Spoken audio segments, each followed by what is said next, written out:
If you've never heard of the terms legal fiction or straw man, then what you're about to learn is something that sounds so astonishing that it couldn't possibly be true. If I were to tell you that paying your tax, getting a driver's license, registering your car, paying fines, and attending court are all optional and that you are conned into agreeing with them, what would you think?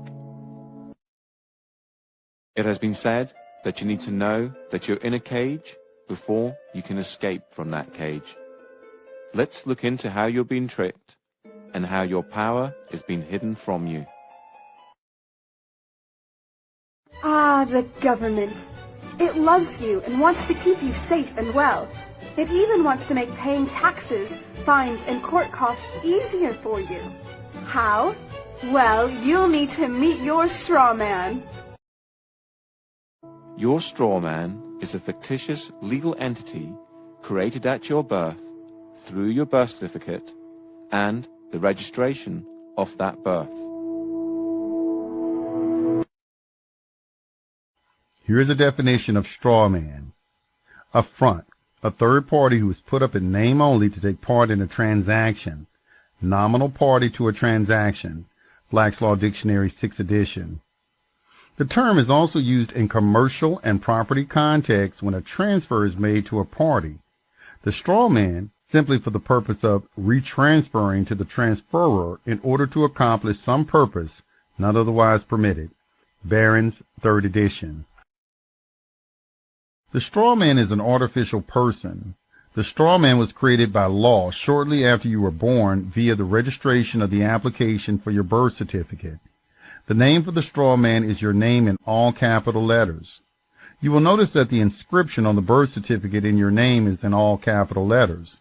The English language has precise rules of grammar that make no provision for writing proper nouns in all capital letters. So your name spelled with all capital letters is a fictitious name. Whenever a human being is born, there's two entities. One is the real entity, which is the human being, the flesh and blood, and the other is a legal fiction, a fictional entity that is nothing more than a piece of paper, the birth certificate. Again, we're duped into believing that these are one in the same, and so we're tricked into representing the legal fiction, the straw man, that birth certificate. So when people get fines and things like that, it's actually consulting the legal fiction, the non-existent entity, the corporate entity that is owned by corporations. You have any interactions with the bureaucracy, okay? They're not interacting with you. They're actually interacting with your legal fiction, because they can't deal with a flesh and blood human. Yeah, they have to deal with another corporation. When you start to break down the words that we use and you start to look at the roots of all these words, and you actually look at where these words, what these words actually really mean, you start to get an idea of what's going on. The word corporation is very, very specific, because it's corp and oration, it's dead speak. So a corporation is something that's dead. It's an entity that exists only in a legal framework. It doesn't exist in any other framework at all. It only becomes an entity through legal mechanisms and legal means. In essence, when you were born and far too young to understand, a company with your name was created through your birth certificate. When your parents registered your birth, they actually created a company and handed ownership of that company and you over to the state. It is important to remember that your parents were tricked and had no idea this was happening.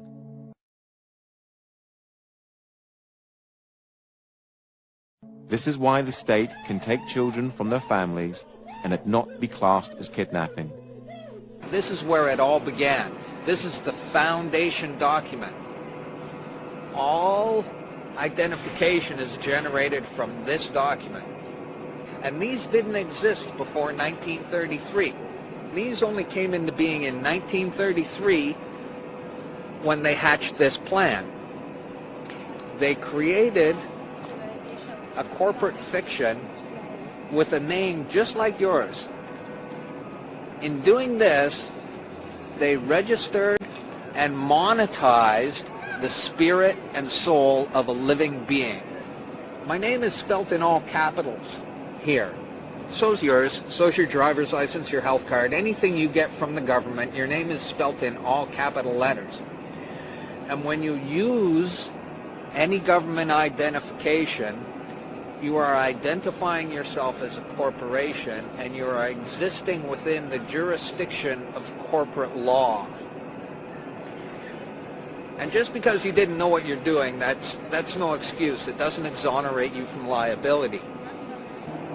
There was a bankruptcy in 1933, and the central bankers came in and said, we have a mechanism whereby you can continue to conduct commerce even though you're bankrupt and there's no money. Pledge your citizens as collateral. That happened in 1933, the bankruptcy. And that, by no coincidence, is why these started to be issued in 1933. So you may be walking around thinking you're free and you have rights. But the bottom line is that you are owned, you're a chattel, you're a slave. And these people own you, and that's why they can do things to you against your will, because you comply. Right now I'm going to just read a quote from Edward Mendell House and what he had to say in a private meeting with Woodrow Wilson, president between 1913 and 1921, from the private papers of Woodrow Wilson. Quote, very soon, every American will be required to register their biological property in a national system designed to keep track of the people, and that will operate under the ancient system of pledging. By such methodology, we can compel people to submit to our agenda, which will affect our security as chargeback for our fiat paper currency. Every American will be forced to register or suffer not being able to work and earn a living. They will be our chattel, and we will hold the security interest over them forever by operation of law merchant under the scheme of secured transactions. Americans, by unknowingly or unwittingly delivered the bills of lading to us, will be rendered bankrupt and insolvent, forever to remain economic slaves through taxation secured by their pledges. They will be stripped of their rights and given commercial value designated to keep us a profit that will be none the wiser. For not one man in a million could ever figure out our plans, and if by accident one or two would figure it out, we have in our arsenal plausible deniability. After all, this is the only logical way to fund government, by floating liens and debt to the registrants in the form of benefits and pledges. This will inevitably reap us huge profits beyond our wildest of expectations and leave every American a contributor to this fraud, which we will call social insurance. Without realizing it, every American will insure us for any loss we may incur, and in this manner, every American will unknowingly be our servant, however begrudgingly. The people will become helpless without any hope for their redemption, and we will employ the high office of the President as our dummy corporation to foment this plot against America.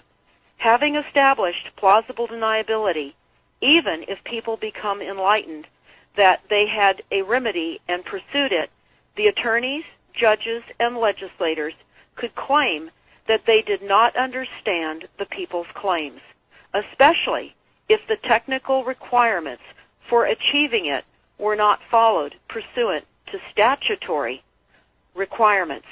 Requiring the public schools to teach civics, government, and history classes out of federally approved, politically correct textbooks written by the publishing houses, owned by the owners of the Federal Reserve, would assure that the people would not discover the remedy